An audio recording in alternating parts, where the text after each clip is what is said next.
നമസ്കാരം. ഇന്ന് നമ്മളിവിടെ ചെയ്യുന്നത് നല്ല ടേസ്റ്റി ആയിട്ടുള്ള ഒരു സ്വീറ്റിൻ്റെ റെസിപ്പിയാണ്. തേങ്ങയും ശർക്കരയും ഉപയോഗിച്ചാണ് ഇത് ഉണ്ടാക്കിയെടുക്കുന്നത്. ഇനി നമുക്കിതെങ്ങനെയാണ് ചെയ്യേണ്ടതെന്ന് നോക്കാം. ഇതിന് വേണ്ടിയിട്ട് 1.5 തേങ്ങയാണ് ഇവിടെ എടുത്തിരിക്കുന്നത്. അതായത് 3 മുറി തേങ്ങ ചിരകിയതും 5 പീസ് ശർക്കരയും എടുത്തിട്ടുണ്ട്.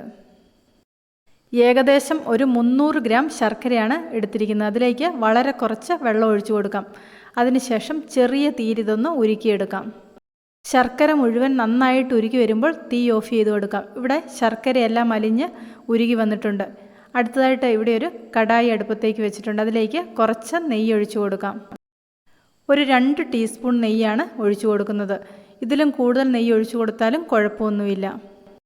നെയ്യ് നന്നായിട്ട് ഉരുകി വരുമ്പോൾ ഉരുക്കി വെച്ചിരിക്കുന്ന ശർക്കര ഇതിലേക്ക് അരിച്ച് ഒഴിച്ചു കൊടുക്കാം. ശർക്കരയിൽ മിക്കവാറും കരട് കാണും. അതുകൊണ്ടാണ് ഇതുപോലെ അരിച്ച് ഒഴിച്ചു കൊടുക്കുന്നത്. ഇതുപോലെ ശർക്കര ചേർത്ത് കൊടുക്കുമ്പോൾ ഓരോരുത്തരുടെയും ടേസ്റ്റിനനുസരിച്ച് അളവ് കൂട്ടുകയോ കുറയ്ക്കുകയോ ചെയ്യാം. ഒഴിച്ചു കൊടുത്ത ശർക്കരപ്പാനി ഒന്ന് തിളച്ച് വരുമ്പോൾ ഇതിലേക്ക് ചിരകി വെച്ചിരിക്കുന്ന തേങ്ങ ചേർത്ത് കൊടുക്കാം. അതിനുശേഷം കുറച്ച് സമയം ഒന്ന് ഇളക്കി കൊടുക്കാം. ഈ തേങ്ങയിലെ വെള്ളമൊക്കെ ഒന്ന് വറ്റി വരുന്നത് വരെ ഇളക്കി കൊടുക്കണം.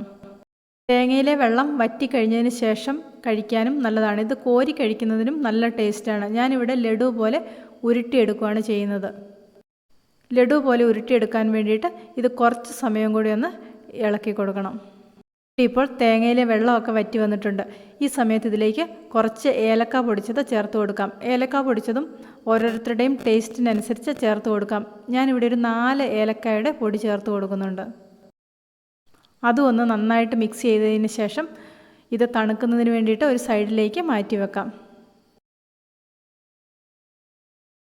മാറ്റി വെച്ചിരിക്കുന്ന ശർക്കരയുടെയും തേങ്ങയുടെയും കൂട്ട് നമുക്ക് കൈകൊണ്ട് തൊടാൻ പറ്റുന്ന ആ ഒരു പാകമാകുമ്പോൾ ചെറിയ ബോളുകളായിട്ട് ഉരുട്ടിയെടുക്കാം.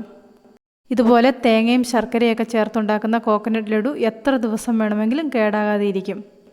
നന്നായിട്ട് തണുത്തതിന് ശേഷം എയർ ടൈറ്റ് ആയിട്ടുള്ള ഒരു കണ്ടെയ്നറിൽ അടച്ചു വെക്കുകയാണെങ്കിൽ നമുക്കിത് കുറേ കാലം കഴിക്കാൻ പറ്റും.